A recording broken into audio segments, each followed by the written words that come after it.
Praise the lord. యెరూషలేము ప్రార్థనా మందిరము.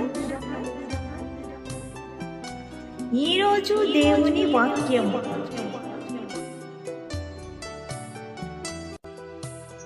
దేవా, నీ శరణజొచ్చి ఉన్నాను, నన్ను కాపాడుము.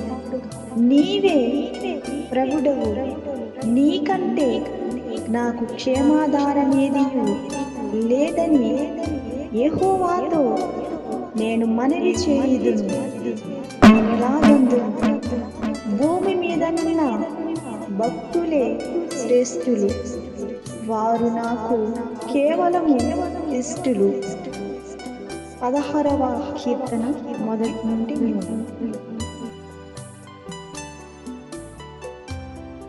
సంఘ కాపరులు ఎన్ డేవిడ్ రాజ్ దీవెన.